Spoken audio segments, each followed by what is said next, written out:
সব সময় তোমাদের সুস্বাস্থ্য কামনা করি। আমি পিয়ারি চরণ দাস, সহকারী শিক্ষক, Satkhira collectorate school and college. আজ তোমাদের পড়ানো হবে সপ্তম অধ্যায়, যার বিষয়বস্তু হচ্ছে পৃথিবী এবং মহাকর্ষ। তোমরা সবাই বইটা পৃথিবী অর্থাৎ সপ্তম অধ্যায় তোমরা সবাই বের করো। পৃষ্ঠা নম্বর বলে দিচ্ছি। তোমরা সবাই, আমরা গত ক্লাসে নিউটনের মহাকর্ষ সূত্র সম্পর্কে আলোচনা করেছিলাম এবং মহাকর্ষের সম্পর্কে ধারণা পেয়েছিলাম। আজ আমাদের আলোচনার বিশেষ বিষয়বস্তু হচ্ছে অভিকর্ষের উপর। তো আমার সামনে আসলে অনেকগুলো ক্যামেরা আছে, আমার সামনে ক্যামেরাম্যানেরা আছে, তাদেরকে অনেক ধন্যবাদ জানাই যে অক্লান্ত পরিশ্রমের জন্য। তো আসলে এই ক্যামেরাম্যানদের সাথে আমার একটা সম্পর্ক আছে বা আকর্ষণ আছে, এমনকি এই ক্যামেরাম্যানদের সাথে পৃথিবীর যে ভূপৃষ্ঠ এরও একটা আকর্ষণ আছে। তাহলে আমি কি বললাম? আমি কিন্তু পৃথিবীকে নিয়ে একটা আকর্ষণের কথা বিবেচনা করলাম। আসলে যদি কোনো আকর্ষণের মধ্যে পৃথিবী যদি থাকে তাহলে সেই আকর্ষণকে বলবে অভিকর্ষ।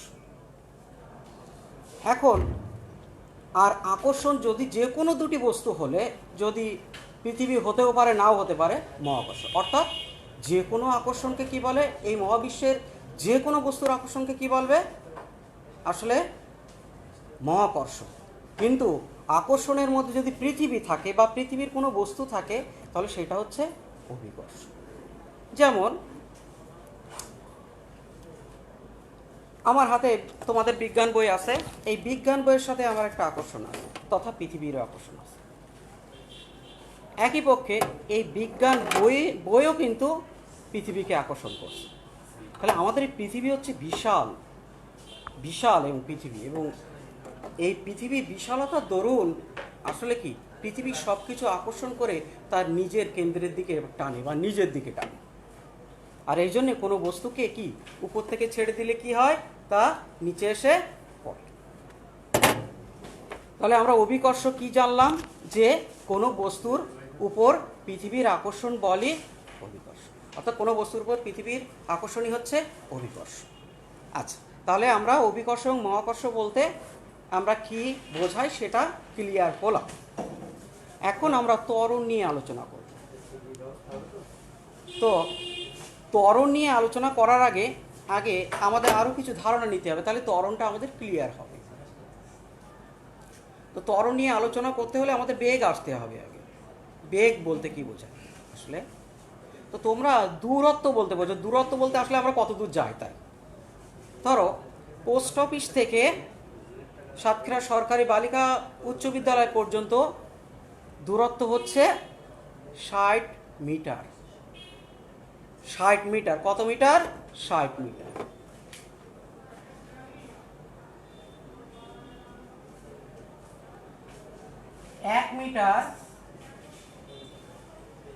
এক মিটার সমান হচ্ছে 39.37 ইঞ্চি। আমি এটা লিখলাম, তোমরা বুঝতে তোমাদের সুবিধা হবে। অনেকে মিটার বলতে হয়তো হঠাৎ করে মনে হবে যে 1 মিটার কতটুকু, তাই আমি লিখলাম যে 1 মিটার সমান 39.37 ইঞ্চি। এখন এই সময়টা তোমার যেতে, তুমি এই টাইমটা গেলে, তুমি হেঁটে যাও বা কোনো যানবাহনে যাও, তোমার সময় লাগলো মনে করো 1 মিনিট সময় লাগলো। কত মিনিট সময় লাগলো? 1 মিনিট। তোমার এই পথটা যেতে কত সময় লাগলো? 1 মিনিট লাগলো।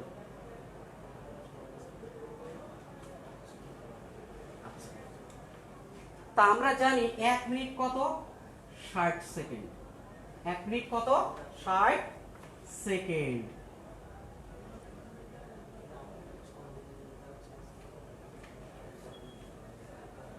তাহলে প্রত্যেক সেকেন্ডে তুমি কত মিটার গেছো? তুমি 60 মিটার পথ গেছো, তাহলে প্রত্যেক সেকেন্ডে তুমি কয় মিটার গেছো? 1 মিটার করে গেছো। তাহলে প্রত্যেক সেকেন্ডে তোমার অতিক্রান্ত দূরত্ব কত, বা তুমি কত দূর গেছো? 1 মিটার গেছো। তা প্রতি সেকেন্ডে তুমি যে দূরত্বটা যাবা, এটাই হচ্ছে তোমার বেগ। তাহলে তোমার বেগ এই ক্ষেত্রে কত হইল? 1 মিটার। এখন প্রতি বলতে আসলে সেইটা কি বোঝায়? সেটা কোনো ভগ্নাংশের হরকে বোঝায়। প্রতি কি? সেকেন্ড, অর্থাৎ সেকেন্ডটা হর হয়ে গেছে। তাহলে কি বোঝায়? যে প্রতি সেকেন্ড মানে পার, তাহলে তুমি প্রতি সেকেন্ডে কত গেলে? প্রতি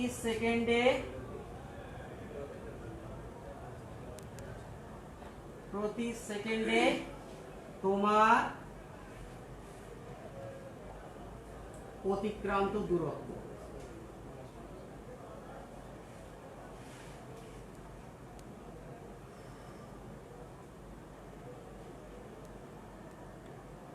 প্রতি সেকেন্ডে তোমার অতিক্রান্ত দূরত্ব কত হলো? 1 মিটার হলো। কত? 1 মিটার। তাহলে তোমার বেগ হবে কত? আসলে বেগ নির্ণয়ের একটা সূত্র আছে, বেগ সমান সরণ বাই সময় বা দূরত্ব বাই সময়। আমরা দূরত্ব দিয়ে প্রকাশ করি।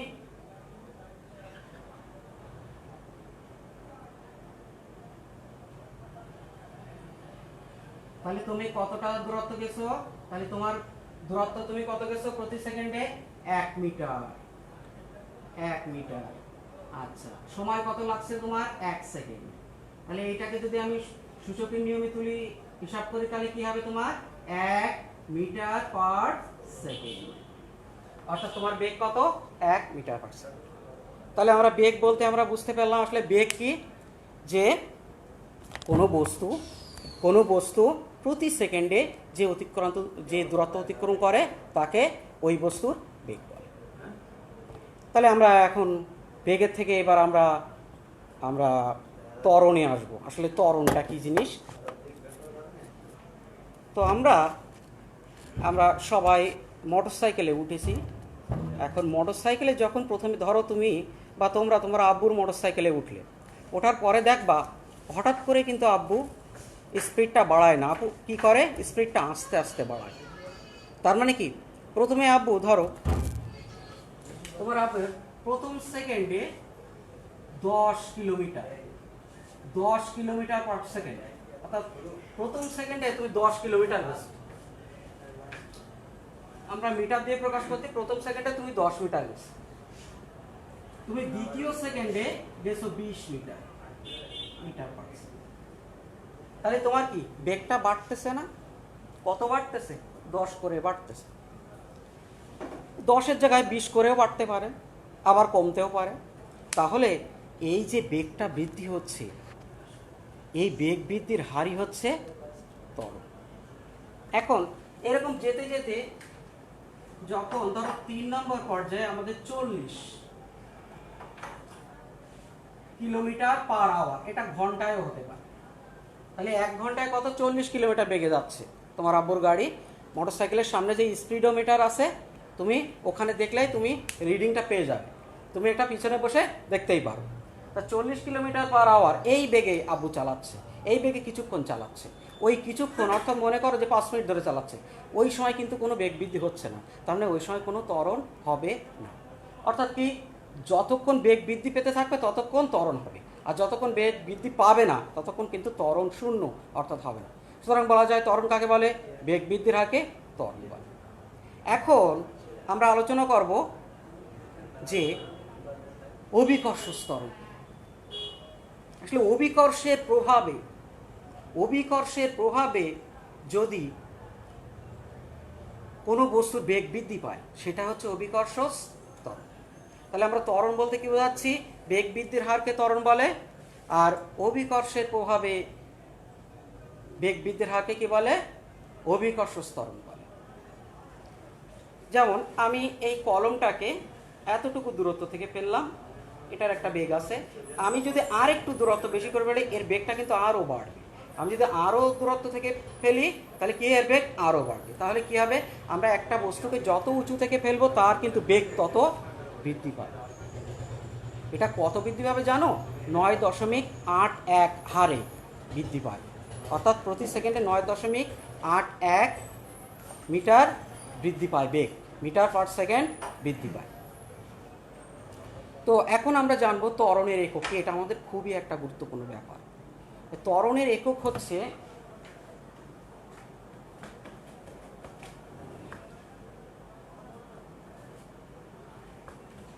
আমরা কি আরো অভিকর্ষ ত্বরণের এককটা নির্ণয় করবো, এটা আমাদের দরকার। তাহলে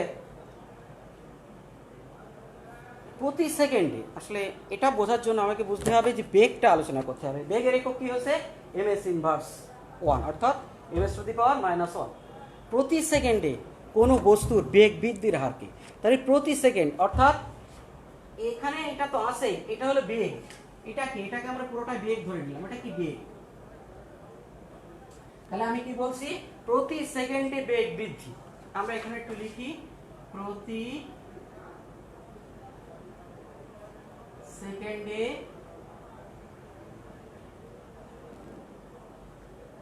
বেগ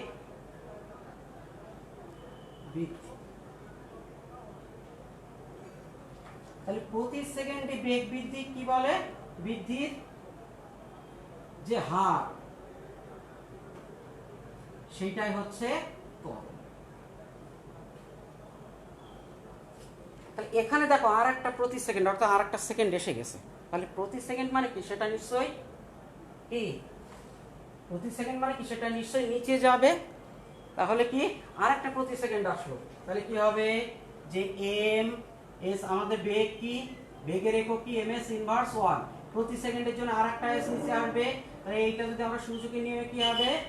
ms ইনভার্স 2, আমাদের প্রতি সেকেন্ডে বেগ বৃদ্ধির হার। এখন এইটা যদি অভিকর্ষ বলের প্রভাবে হয় তখন তাকে বলবে অভিকর্ষ ত্বরণ। তাহলে কি? অভিকর্ষ বলের প্রভাবে কোনো বস্তুর বেগ বৃদ্ধির হারকে অভিকর্ষ ত্বরণ বলে। এই অভিকর্ষ ত্বরণের একক হচ্ছে ms ইনভার্স 2।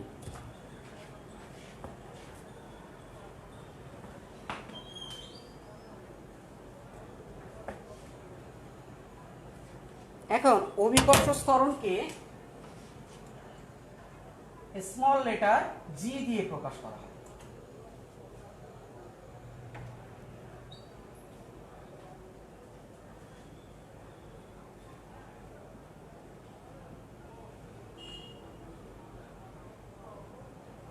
তাহলে আমাদের কি হলো? যে অভিকর্ষ ত্বরণকে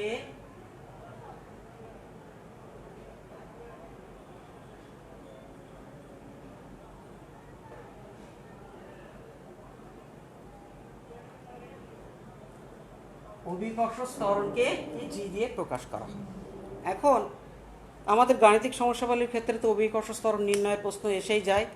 এখন অভিকর্ষ ত্বরণ নির্ণয়ের জন্য সূত্র তৈরি করা যায়, যে সূত্রের সাহায্যে কি সহজেই অভিকর্ষ ত্বরণ নির্ণয় করা যায়।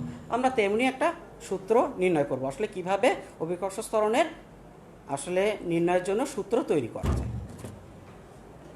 তো আমরা জি দিয়ে প্রকাশ করলাম। আমরা আমাদের এখানে মহাকর্ষের সূত্র কিন্তু কাজে লাগবে, ঠিক আছে? তো আমরা এখানে যেহেতু অভিকর্ষ, তাহলে কি নিতে হবে? আমাদের পৃথিবী। তাহলে আমরা মনে করি বা ধরি আমাদের এখানে পৃথিবীর দেখো দেওয়া আছে, তোমরা সবাই 67 পৃষ্ঠা বের করো। তাহলে আমরা ধরি পৃথিবীর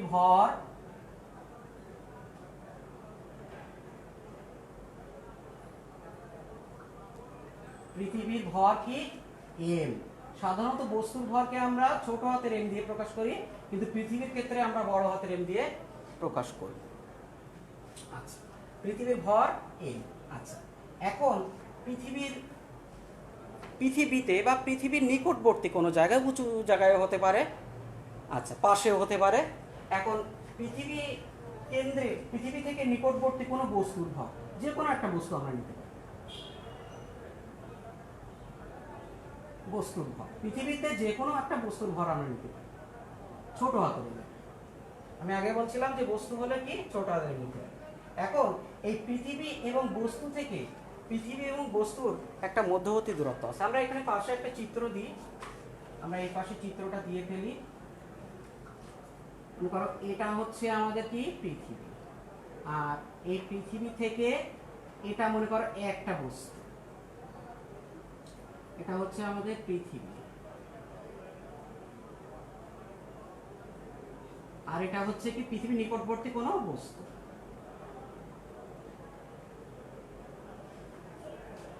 এখন এদের মধ্যে তো আকর্ষণ হবে, আমরা এই ব্যাপারটা নিয়ে আলোচনা করব। এইটা দিয়ে আমরা জি এর রাশিমালা তৈরি করব। আচ্ছা, তাহলে এদের মধ্যবর্তী দূরত্ব, অর্থাৎ এই দুইটা বস্তুর মধ্যবর্তী দূরত্ব, এদের মধ্যবর্তী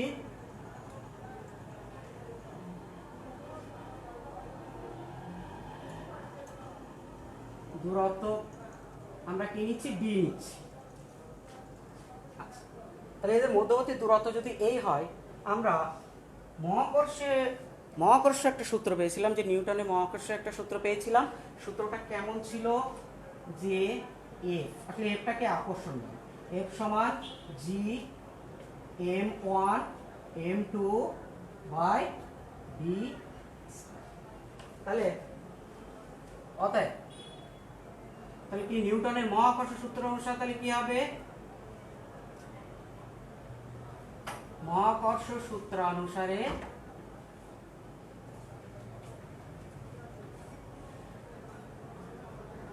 আকর্ষণ বল F সমান কি হবে, জি m1 m2 বাই ডি।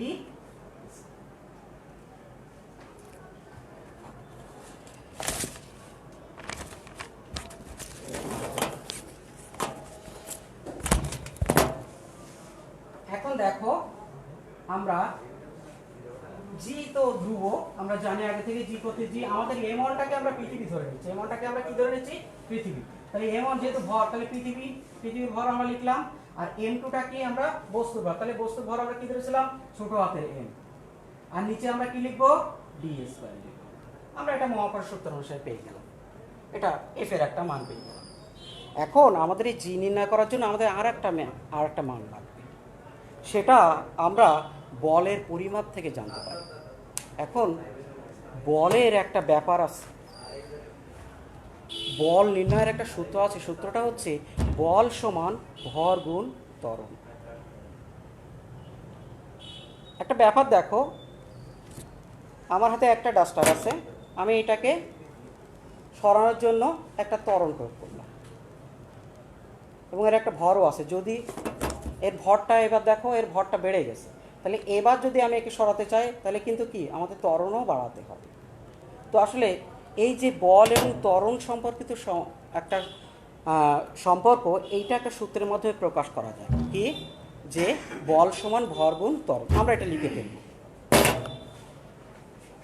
তাহলে আমরা কি লিখব, যে বল সমান ভর গুণ ত্বরণ, বল সমান ভর, যেহেতু আমরা অভিকর্ষ দিয়ে কাজ করছি, তাহলে আমরা অভিকর্ষ ত্বরণ, অভিকর্ষ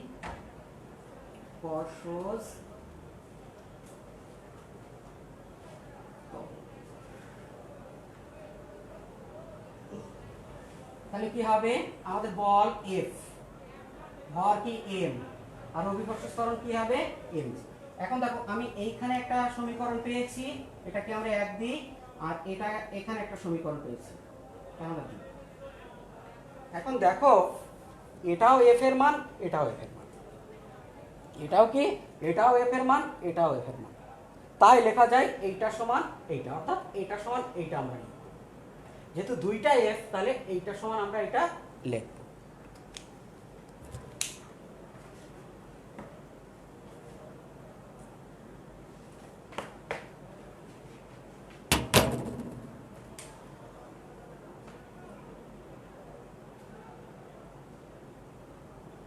তাহলে যা আমাদের জি আছে যেটা, সেটা আমরা আগে লিখি mg, তাহলে আমাদের মান নির্ণয়ের জন্য সুবিধা হবে।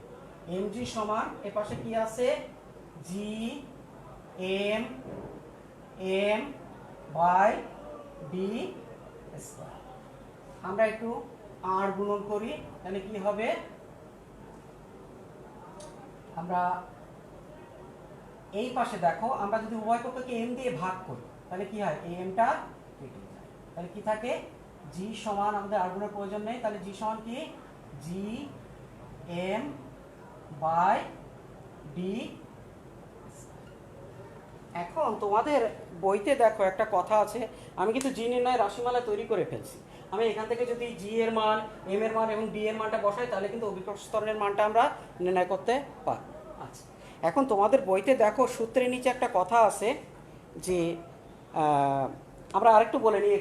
এখানে আমি তোমাদের মহাকর্ষ সূত্রেই বলছি যে পৃথিবী আসলে কি, পৃথিবীর যে ভরটা, এই পৃথিবীর যে ভরটা, এটা কি, পৃথিবীর ভরটা কি ধ্রুবক, অর্থাৎ এর কোনো পরিবর্তন নেই। আর জি এর মান, এটা মহাকর্ষ ধ্রুবক, এরও কোনো পরিবর্তন নেই। অর্থাৎ জি এবং অর্থাৎ তোমার যখন তুমি জি এর মান নির্ণয় করবা, অর্থাৎ অভিকর্ষ স্তরের মান নির্ণয় করবা, তখন কি জি এবং এম এর মানটা কি করবা, বসাই দিবা। এবার ডি, আমার ডিটা দরকার, অর্থাৎ তার মানে এখানে ফ্যাক্টরটা আমাদের কি, ডি নিয়ে ফ্যাক্টর। আচ্ছা দেখো তো সমীকরণে কোনো আমাদের এই যে সমীকরণ ফাইনাল যেটা আমরা পেলাম, এই সমীকরণে কোনো জি এম আছে কি, এখানে কি কোনো এম আছে বা ভর আছে না। অর্থাৎ জি নির্ণয় করতে হলে বা অভিকর্ষ স্তরণ নির্ণয় করতে হলে ভরের কোনো প্রয়োজন নেই বা ভর কোনো কাজে লাগবে না। কার ভর, বস্তুর ভর। তাহলে কার ভর কাজে লাগবে না, বস্তুর ভর। তাহলে কি কাজে লাগবে, কোনো লাগবে না। তাই আমরা এর উপর নির্ভরশীল না। তাহলে বস্তু কেমন হলো, বড় ছোট যাই হোক না কেন, আমাদের এটা দেখার কোনো প্রয়োজন নেই, আমাদের বস্তু লাগবেই না টোটাল। তাই বলা যায় যে জি এর মান বস্তু নিরপেক্ষ হলেও, অর্থাৎ বস্তুতে যায় আসে না, স্থান নিরপেক্ষ নয়, অর্থাৎ স্থানে কিন্তু যায় আসবে, অর্থাৎ স্থানের উপর ভিত্তি করে জি এর মান চলে আসবে।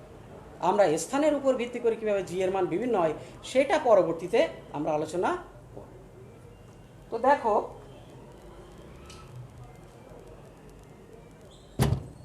যেহেতু পৃথিবীটা গোলাকার, পৃথিবীটা কেমন, গোলাকৃতি, তো তাহলে পৃথিবীর দূরত্বটা আমরা কি বিবেচনা করব, পৃথিবী যদি আমরা বৃত্তের দূরত্বকে কি বিবেচনা, নিশ্চয়ই ব্যাস বা ব্যাসার্ধ দিয়ে বিবেচনা করি। তাহলে পৃথিবী যদি বৃত্তাকার হয় তাহলে তার দূরত্বকে আমরা ডি দেব না, আমরা নতুন কিছু ইউজ করার চেষ্টা করব, সেটা কি ব্যাসার্ধ। তাহলে আমরা কি করব, আমরা এখানে ডি এর স্থানে আমরা এই সমীকরণটা পৃথিবীতে জি নির্ণয় করার জন্য আমরা এই সমীকরণটা একটু চেঞ্জ করব। উপরে যা আছে আমরা তাই লিখে দেব, আমরা পাশেটা মুছে দিই। আর ডিটা কি, দূরত্ব, আসলে দূরত্ব মানে কি, স্ট্রেট দূরত্ব। আর আমরা এখানে যেহেতু পৃথিবী বৃত্তাকার, এর জন্য জি এর বদলে আমরা কি নিলাম, রেডিয়াস বা ব্যাসার্ধ, আমরা আর এস পাই। যেহেতু পৃথিবীর ব্যাপার, যেহেতু পৃথিবী বড়, এই জন্য আমি আরটাকে বড় হাতে দিয়ে দিলাম, পৃথিবীর ব্যাসার্ধ। এবার পৃথিবীতে আমরা বিভিন্ন অঞ্চলে জি এর মান নির্ণয় করব। তো তোমরা সবাই 68 পৃষ্ঠা আসো, এখানে দেখো অভিকর্ষ ত্বরণের পরিবর্তন নামে যে কলামটা আছে, আমরা এটা নিয়ে আলোচনা করব।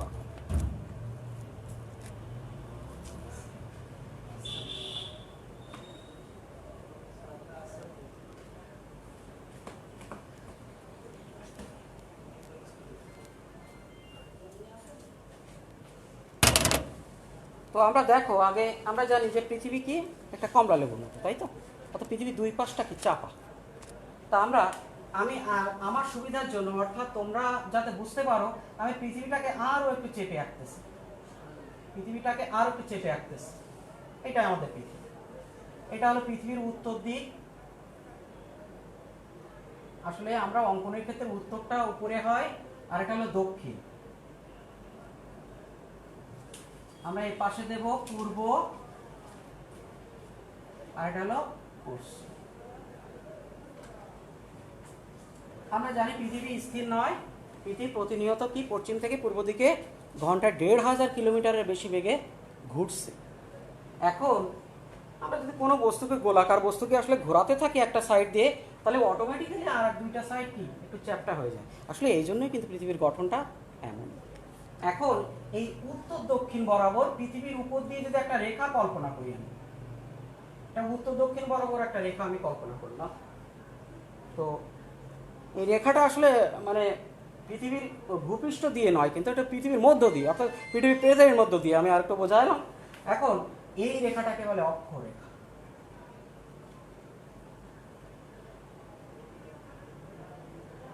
এখন এই অক্ষরেখার যে শেষ দুইটা বিন্দু আছে, এই দুইটা বিন্দুর পার্শ্ববর্তী যে অঞ্চল, এই অঞ্চলকে বলে মেরু অঞ্চল। এই অঞ্চলকে কি বলে, মেরু অঞ্চল।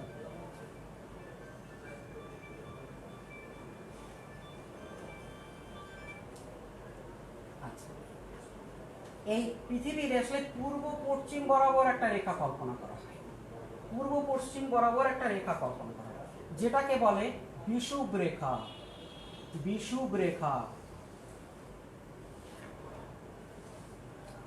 এর আর একটা নাম আছে, এর আর একটা নাম হচ্ছে নিরক্ষরেখা।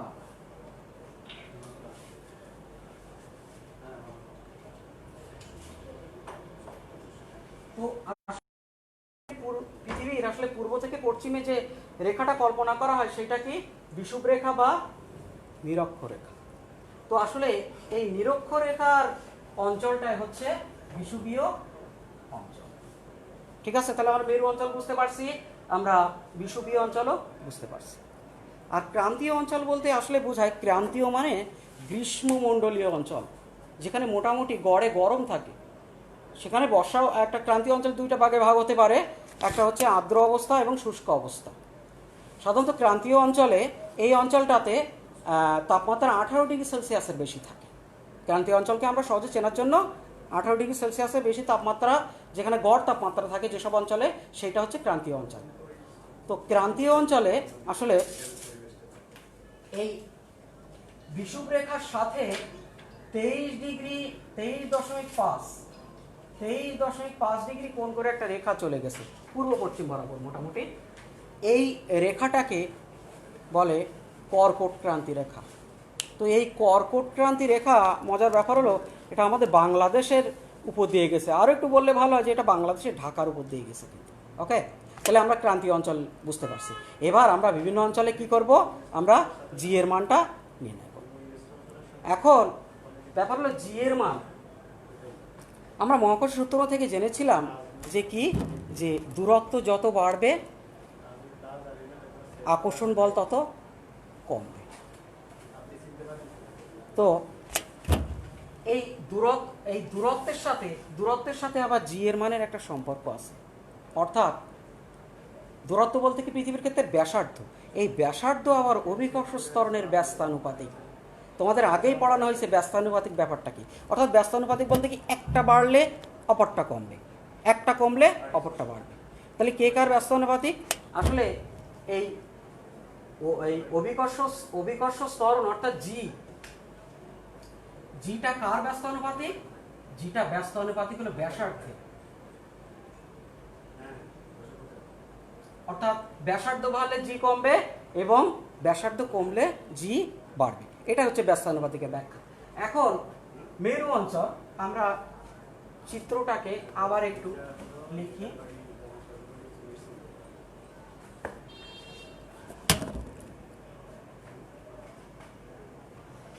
আমরা পৃথিবীটা আবার এঁকে ফেলি।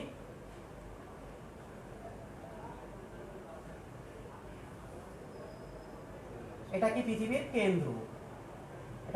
কেন্দ্র, আচ্ছা এটা কি অঞ্চল? মেরু অঞ্চল। কোন অঞ্চল?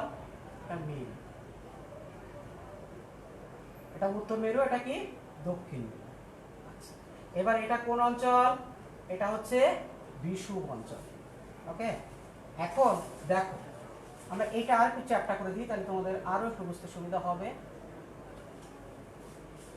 এখন এই কেন্দ্র থেকে দূরত্ব তোমাকে ব্যাসার্ধ বিবেচনা করতে হবে।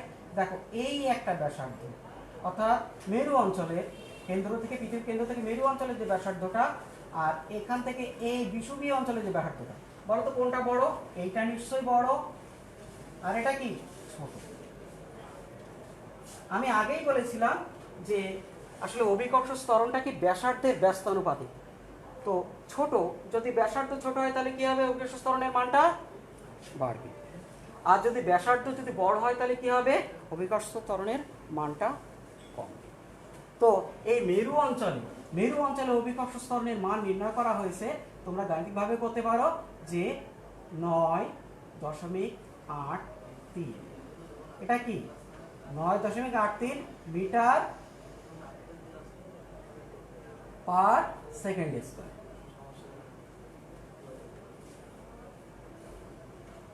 এটা হচ্ছে আমাদের মেরু অঞ্চলে আমাদের জি এর মান। আচ্ছা, তাহলে আমাদের যদি বলা হয় যে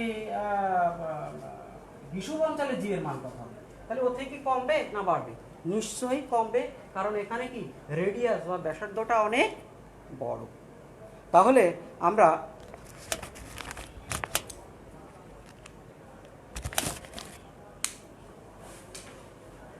এখানে জি এর মান নির্ণয় করা হয়েছে, অনেক হিসাব করে দেখা গেছে যে এখানে জি এর মান হচ্ছে 9.78 মিটার পার সেকেন্ড। এখানে জি এর মান কত? 9.78 মিটার পার সেকেন্ড স্কয়ার। ঠিক আছে? তাহলে আমরা এখানে দেখলাম এখান থেকে এখানে করব। আর ক্রান্তীয় অঞ্চলটা কি? ক্রান্তীয় অঞ্চলে হিসাব করা হয়েছে জি এর মান হচ্ছে জি ক্রান্তীয় অঞ্চলে